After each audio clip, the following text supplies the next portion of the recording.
बिस्मिल्लाहिर्रहमानिर्रहीम। अस्सलाम वालेकुम। कंप्यूटर नेटवर्क्स के नेक्स्ट लेक्चर में आपको खुशामदीद कहता हूँ। Here is professor Mohammad Shahzad from the department of computer science, city college of science and commerce, Multan. बेटा, कंप्यूटर नेटवर्क के कोर्स में आज हम फर्दर मूव करेंगे और आज के लेक्चर के हमारे ऑब्जेक्टिव्स क्या हैं उनमें देखते हैं। फर्स्ट ऑफ ऑल हम पढ़ेंगे लेयर्ड आर्किटेक्चर क्या है, इसकी ज़रूरत क्यों पेश आई कंप्यूटर नेटवर्क्स के अंदर और इसके कौन कौन से कंपोनेंट्स हैं। नेक्स्ट हम पढ़ेंगे OSI रेफरेंस मॉडल, जो कि बहुत ही इम्पॉर्टेंट टॉपिक है। इंटर से लेकर यहाँ तक जो है ना पढ़ते हैं बच्चे, लेकिन ये बहुत मुश्किल से समझ आता है, बहुत टफ समझ आता है। लेकिन मैं गारंटी देता हूँ आप लोगों को आज कि जिस तरीके से आज मैं आपको ये मॉडल पढ़ाऊँगा, आप लोगों को इसी वीडियो के बाद आप सबको ये मॉडल अच्छे से आता होगा, समझ आ जाएगा। तो स्किप नहीं करनी वीडियो, एक बार इसको देखेंगे तो आपको 70 to 80% समझ आ जाएगा। अगली बार देखेंगे तो आपको ये तकरीबन 100% अंडरस्टैंड हो जाएगा। तो जिनको थोड़ा बहुत पहले कॉन्सेप्ट है तो वो अभी पहले एक टाइम में देखने में ही क्या कर देंगे, समझ जाएंगे। कॉन्सेप्ट बहुत ज़रूरी है, तो चीज़ें रट्टे से नहीं करनी। ओके बेटा, तो उसमें 7 लेयर्स होती हैं OSI मॉडल में, जो हम आज पढ़ेंगे। उन 7 लेयर्स के बारे में एप्लीकेशन लेयर है, प्रेजेंटेशन लेयर है, सेशन लेयर है, ट्रांसपोर्ट लेयर है, नेटवर्क लेयर है, डाटा लिंक लेयर है एंड फिजिकल लेयर है। आज हम ये OSI मॉडल एक स्टोरी सुनेंगे, स्टोरी सुनने के बाद उसको समझेंगे। ठीक हो गया? तो स्टोरी टाइप आज हमने इसको पढ़ना है, बोरिंग लेक्चर नहीं है, इसलिए आपने तवज्जो से बैठना है। देखिए जी, फर्ज करें ये हमारे पास एक कंप्यूटर है, ये हमारे पास दूसरा कंप्यूटर है। जिस तरह आपको डायग्राम के अंदर नज़र भी आ रहा होगा पिक्चर में कि ये एक IBM का कंप्यूटर है और ये विंडोज़ का कंप्यूटर है। दोनों का जो होगा ना आर्किटेक्चर ये डिफरेंट होगा, लेकिन दोनों जो है वो आपस में क्या करना चाहते हैं, कम्युनिकेट करना चाहते हैं। तो डेफिनेटली वो किसी न किसी इंटरनेट वगैरह के थ्रू जो है ना आपस में क्या होंगे, लिंक्ड होंगे। अच्छा जी, अब चाहता इस कंप्यूटर से हम, जो IBM का कंप्यूटर है, यहाँ से हम कोई मैसेज भेजना चाहते हैं इस कंप्यूटर पे। जब आप कोई मैसेज डिफरेंट आर्किटेक्चर के डिवाइसेस के दरमियान शेयर करते हैं तो वहाँ पर मैसेज डिलीवरी जो है ना वहाँ पर सही नहीं होती। अब इस चीज़ को ओवरकम करने के लिए कि डिफरेंट आर्किटेक्चर जब आ जाए और आपने मैसेज सेंड करना हो तो जिस फॉर्मेट में सेंड कर रहे हैं उसी फॉर्मेट में आगे रिसीव भी होना चाहिए। अब क्योंकि आर्किटेक्चर डिफरेंट आ गया तो इस डिफरेंट आर्किटेक्चर की वजह से ये सेम तरह के डिवाइसेस नहीं हैं, इसलिए हमने यहाँ पर एक आर्किटेक्चर यूज़ करेंगे जिसे हम कहते हैं लेयर्ड आर्किटेक्चर।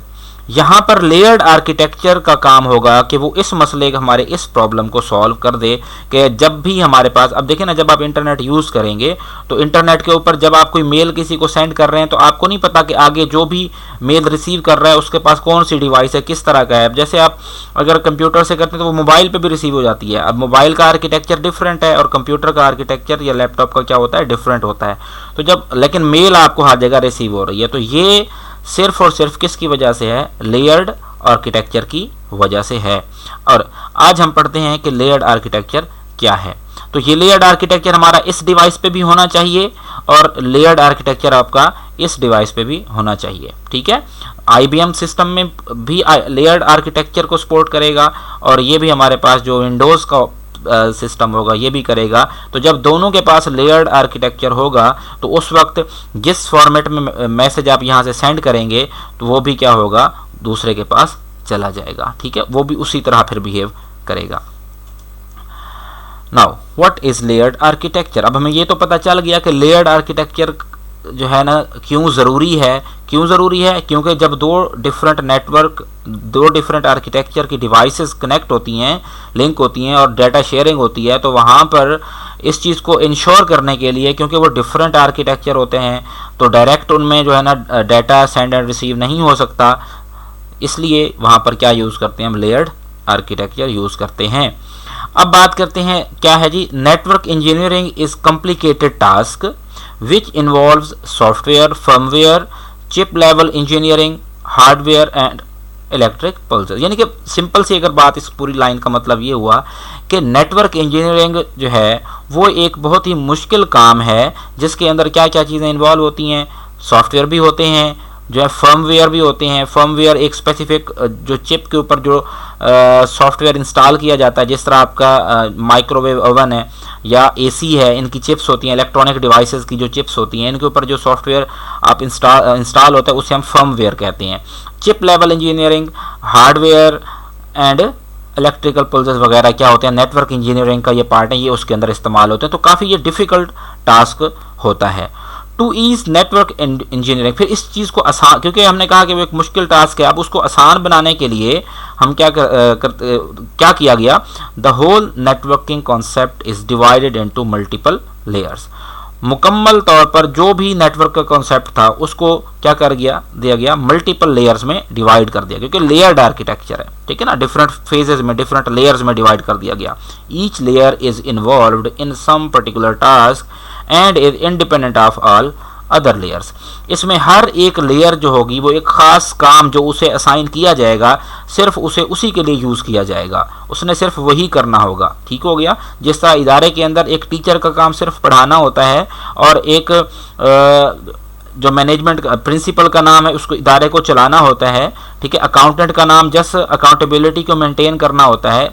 इसी तरह हर एक पर्सन अपना अपना क्या होता है, एक पार्ट अपना रोल अदा कर रहा होता है। यहाँ पर भी हर लेयर, जब भी नेटवर्किंग को क्या किस में लेयर्ड आर्किटेक्चर में कन्वर्ट किया जाता है, तो हर लेयर का अपना अपना एक क्या होता है, काम होता है और उन्होंने अपनी रिस्पॉन्सिबिलिटी पूरी करनी होती है। But as a whole almost, वैसे तो वो डिफरेंट होती हैं, एक दूसरे के इंडिपेंडेंट होती हैं, ठीक हो गया, but as a whole almost all networking task depend on all, यानी कि जितने भी नेटवर्किंग पे कंप्यूटर इंटरनेट पे बैठ के आप जो भी काम करेंगे वो सारे के सारे इन लेयर्स पे क्या करते हैं, डिपेंड करते हैं। वो लेयर्स कौन सी होती हैं, आगे हमने जो नेटवर्क मॉडल्स पढ़ने हैं, OSI मॉडल पढ़ेंगे या TCP/IP मॉडल पढ़ेंगे, तो उनमें वो लेयर्स होती हैं। ये उन लेयर्स की बात की जा रही है, यानी कि जो अगर सिंपल सी बात OSI मॉडल आपने सुना है, तो OSI मॉडल की जो 7 लेयर्स होती हैं, अभी शुरू में हमने फ्रंट स्लाइड में पढ़ा था, उन लेयर्स की ये बात की जा रही है कि हर लेयर का अपना एक फंक्शन होता है। Layers share data between them, यानी कि वो लेयर्स आपस में भी, एक लेयर दूसरी लेयर को डाटा दे सकती है और डाटा रिसीव भी उससे कर सकती है, आपस में डाटा शेयर करते हैं। And they depend on each other only to take input and send output, और सिर्फ इस वजह से वो एक दूसरे पर डिपेंड करते हैं, जस्ट इसलिए कि एक लेयर ने अपने अपर लेयर से इनपुट लेनी है और लोअर लेयर को देनी है, या लोअर लेयर से इनपुट लेनी है और अपर लेयर को देनी है। इनपुट और आउटपुट के लिहाज से वो एक दूसरे पर डिपेंडेंट होती हैं। इसके अलावा फंक्शन उनके अपने अपने हैं। In layered architecture of the network model, one whole network process is divided into small tasks. अब लेयर्ड आर्किटेक्चर के अंदर जो एक नेटवर्क प्रोसेस होता है उसे हम छोटे छोटे टास्क में डिवाइड कर देते हैं। Each small task is then assign to a particular layer, और हर एक टास्क जो होता है ना वो एक लेयर को दे दिया जाता है, which works dedicatedly to process the task only, और जो सिर्फ उसी टास्क को, जिस टास्क के लिए उस लेयर को बनाया जाता है, तो प्रोसेस से रिलेटेड वही टास्क वो क्या करती है, परफॉर्म करती है वो layer. Each layer does only specific work, वही बात हो गई कि हर लेयर जो होगी सिर्फ और सिर्फ वही काम करेगी, वही स्पेसिफिक वर्क करेगी जिसके लिए उसे क्या किया गया, डिज़ाइन किया गया। लेयर्ड आर्किटेक्चर 2 टाइप्स के हैं। OSI reference model, OSI model के नाम से आप लोगों ने सुना होगा, TCP/IP मॉडल, या इसको इंटरनेट मॉडल के थ्रू भी आपने सुना होगा। एक्चुअल में OSI ये एक रेफरेंस मॉडल है, प्रैक्टिकली इम्प्लीमेंटेड जो है ना वो TCP/IP मॉडल है, यानी कि इंटरनेट पे जो मॉडल इम्प्लीमेंटेड है ना वो TCP/IP मॉडल है। ये TCP/IP मॉडल इसके रेफरेंस पे बनाया गया, इसी को देख के ही बनाया गया। बस फर्क थोड़ा सा ये है कि इसमें 7 लेयर्स हैं, तो इसमें कुछ लेयर्स को मिला के layers, total number of layers कम हो जाती हैं, वो हम देखेंगे नेक्स्ट लेक्चर में आ गई।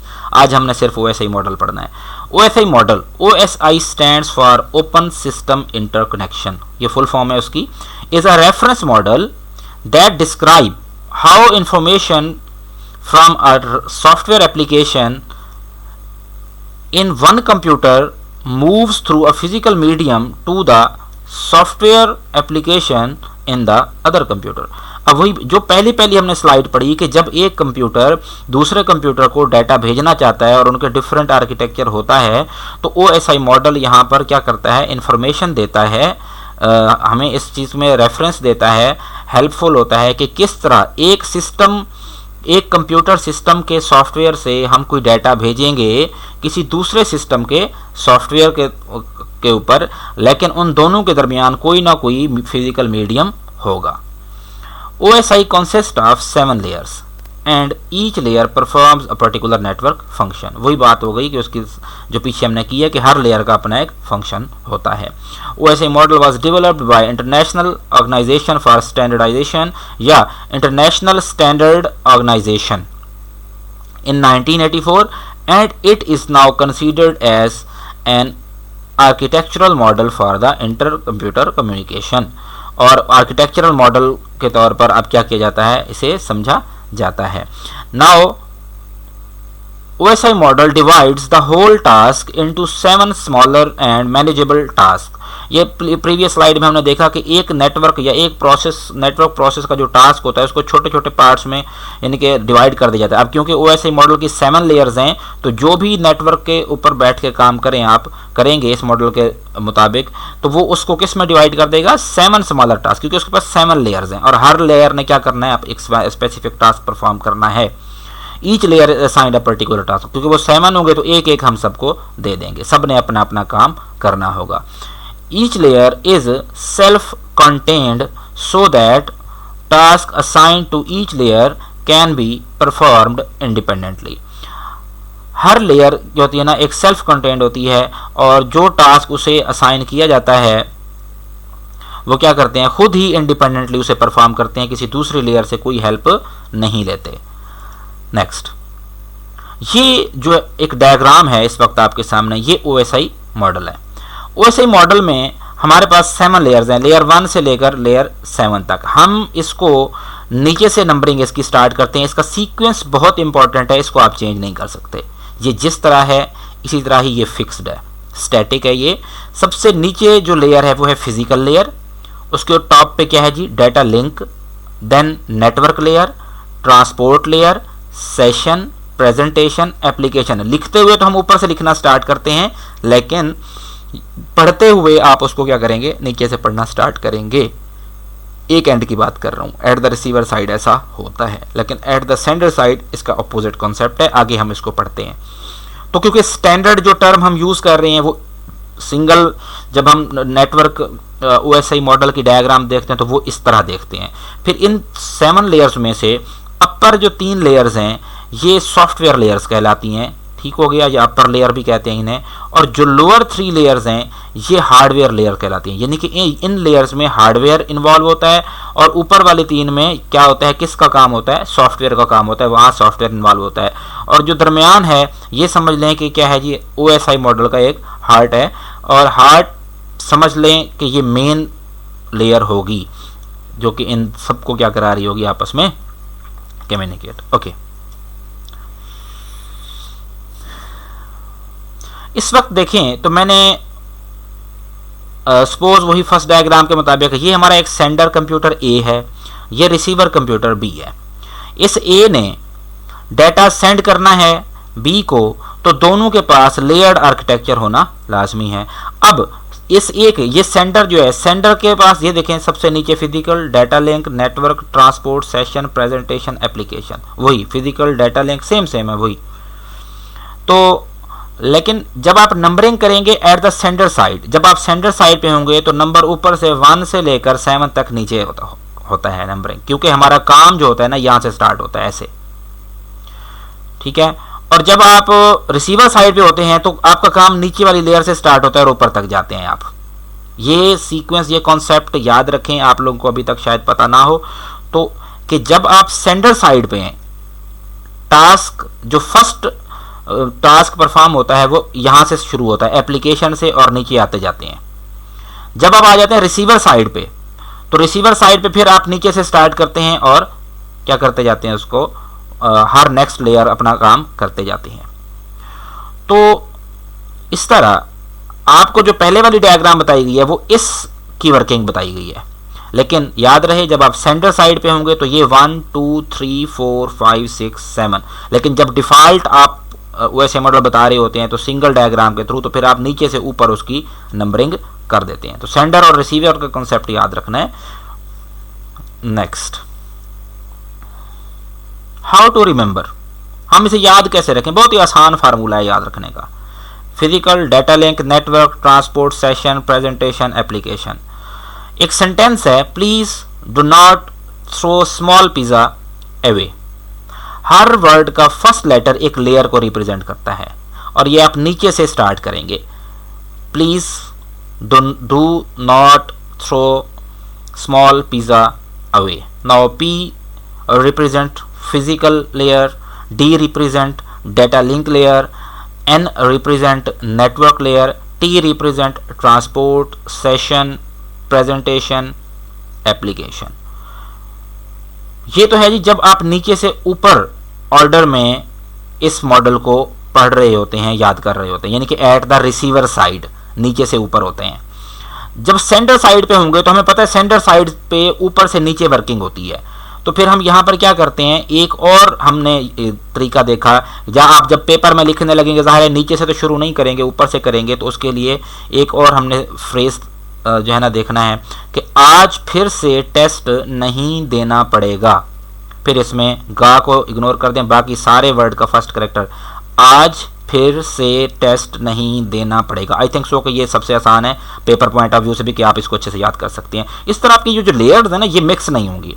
तो a application, presentation, session, transport, network, data link and physical layer. तो ये तो हो गया कि आप मॉडल को याद कैसे रखना है, ठीक है, लिखते हुए कि ताकि इन लेयर्स की लोकेशन चेंज ना हो जाए, पोजीशन चेंज नहीं करनी, कि एप्लीकेशन नीचे नहीं लिख सकते, प्रेजेंटेशन को ऊपर नहीं लिख सकते, क्योंकि हमने अभी बात की है कि हर लेयर का अपना एक फंक्शन होता है, कोई भी वो एक दूसरे के लिहाज से इंडिपेंडेंट होती हैं। हाँ, जब एप्लीकेशन एक लेयर की जो आउटपुट होती है वो दूसरी लेयर के लिए इनपुट होती है, ये हम आगे देखेंगे। अब जी हमने स्टोरी वो सुननी है कि जिस स्टोरी के तहत हमें क्या होगा कि ये OSI मॉडल आसान लगेगा और हमें फिर भूलेगा भी नहीं और इसको याद भी कर लेंगे। देखिए बेटा, फॉर एग्जांपल एक कंपनी है, उस कंपनी में जो है ना यहाँ पर एक बंदा है जो कि मैनेजर है, उसका सिस्टम ये है, और दूसरी कंपनी का मैनेजर है, उसका सिस्टम ये है। ठीक हो गया। अब दोनों का आर्किटेक्चर डिफरेंट है या जो है, क्योंकि हमने इंटरनेट के थ्रू यहाँ से इधर कोई मैसेज या कोई फाइल हमने भेजनी है। अब हमें पता है कि ये जो दो कंप्यूटर्स हैं, इन दोनों कंप्यूटर्स के पास क्या होना ज़रूरी है? फर्स्ट स्लाइड में हमने पढ़ा था लेयर्ड आर्किटेक्चर होना ज़रूरी है। तो अब ये देखें कि दोनों सिस्टम के पास लेयर्ड आर्किटेक्चर आ चुका है, और उन लेयर्ड आर्किटेक्चर के नीचे देखें तो ये एक फिजिकल लिंक होता है, यानी कि ये वो लिंक होता है जहां से डाटा आपका इस कंप्यूटर से इस कंप्यूटर तक आएगा। अब सपोज करते हैं ये जो अहमद है, ये इस कंपनी का जो है ना वो मैनेजर है, उसने सारा कुछ करना है। अब जी मैनेजर साहब के अंडर ये सारे लोग काम कर रहे हैं। कौन से हैं ये? हमने वही फर्स्ट लेटर से नेम भी बनाए हुए हैं, अदरवाइज कोई ज़रूरी नहीं है, लेकिन क्योंकि हमने याद रखना है चीज़ों को तो इसलिए। तो ये हो गया हमारा मैनेजर, और ये मैनेजर ने ही सारा कुछ करना है, उसने फाइल भेजनी है इस मैनेजर को। तो वो क्या करता है, एक फाइल प्रिपेयर करता है, एक फाइल तैयार करता है मैनेजर अपनी, और उस फाइल को तैयार करने के बाद अब जाहिर सी बात है ये जो अहमद है जब ये कोई फाइल तैयार कर रहा होगा, ये जाहिर सी बात है उसके लिए कोई ना कोई सॉफ्टवेयर यूज़ करेगा, ठीक है, कोई ना कोई एप्लीकेशन यूज़ करेगा। तो ये जो काम कर रहा होगा ये हमेशा एप्लीकेशन लेयर पे काम करेगा, ठीक है ना, कि फाइल क्रिएट हुई है, फिर फाइल का जो फाइल आगे फॉरवर्ड होगी, सारा कुछ यहीं पे क्रिएट हो जाएगा। तो सपोज करते हैं उसका जो साइज था ना, या उसके कुछ नंबर ऑफ पेजेस हैं, वो पेजेस उसके जो है ना 500 पेजेस हैं। कितने पेजेस हैं? अहमद ने एक फाइल भेजनी है, उस फाइल के कितने पेजेस हैं? 500, 500। अहमद ने कहा नेक्स्ट, जो उसके बाद ये सीक्वेंस याद रखना है, सीक्वेंस मतलब कि यही है ना। तो क्योंकि एप्लीकेशन डायरेक्ट सेशन को नहीं भेज सकती, ट्रांसपोर्ट को, नेटवर्क को नहीं, इस मॉडल के मुताबिक ये हमेशा अगले उसको भेजेगा। तो जो रैंक होता है, फॉर एग्जांपल मैनेजर है तो ये उसका असिस्टेंट हो जाएगा, ठीक है। ये फर्दर आगे इसी तरह कैटेगराइज होते जाएंगे। अब अहमद साहब ये कह रहे हैं कि मैंने एक फ़ाइल भेजनी है। उसने पारिस को कहा कि ये मेरी फ़ाइल है और ये आपने फ़लाँ कंप्यूटर पे क्या करनी है, फ़लाँ कंपनी में, उस कंपनी में को भेजनी है। तो पारिस क्या करेगा, उससे वो फ़ाइल लेगा और उस फाइल को देखेगा कि हाँ जी ठीक है, मैंने ये फ़ाइल भेजनी है। तो उस फाइल से रिलेटेड अब उसको ये देखना होगा कि भाई मैं जो फाइल भेज रहा हूँ उस फाइल का जो फॉर्मेट है मैंने क्या रखना है, सामने जो कंप्यूटर है, जिनके सामने जो कंपनी है, उस कंपनी को कौन सी लैंग्वेज समझ आती है, क्योंकि अहमद साहब ने तो मुझे अपनी लैंग्वेज में बना के दे दी। अब इसकी रिस्पॉन्सिबिलिटी ये होगी कि इसने जज करना होगा, इसने देखना होगा कि जो टारगेट कंपनी है जिसको भेजना है उसको कौन सी लैंग्वेज समझ आती है। तो ये क्या करेगा, उस फाइल को उसी सेम लैंग्वेज में ट्रांसलेट कर देगा, ट्रांसलेशन करेगा उसकी, जो के सामने उसको समझ आती है। ट्रांसलेशन करने के बाद, सारा कुछ ये कन्वर्जन करने के बाद वो किसको दे देगा, आगे शाहिद भाई को दे देगा। पारिस ने कहा कि भाई ये फाइल है, बॉस की तरफ से आई है, तो इसकी ये ट्रांसलेशन वगैरह मैंने अपना काम कर दिया है, अब आपका काम है, अब इसका काम याद रखना है। असल में इन लेयर्स के काम याद करने के लिए हम स्टोरी पढ़ रहे हैं। तो पारिस साहब ने कहा कि भाई मैंने अपनी ट्रांसलेशन करनी थी इसकी, और इनक्रिप्शन भी करता है। वो क्या करता है, इनक्रिप्शन या डिक्रिप्शन करता है कि उसको कोड भी, ट्रांसलेशन के थ्रू उसका कोड भी चेंज हो सकता है। तो इसने कहा मैंने अपना काम कर दिया, अब जी शायद भाई ये आपने क्या करना है कि अपने अगले, इसको ये फाइल है ये फ़लाँ कंपनी तक पहुंचानी है। अब इसकी रिस्पॉन्सिबिलिटी क्या है, इसने एक तो सेशंस मेंटेन करने हैं और जो कंपनी है उस कंपनी से क्या करेगा, राब्ता करेगा। और उस यानी कि अब ये राब्ता प्रेजेंटेशन लेयर को कैसे पता चला, प्रेजेंटेशन लेयर ने अगले टारगेट की प्रेजेंटेशन को देखा और उसके मुताबिक उसे कन्वर्ट कर दिया। सेशन लेयर ने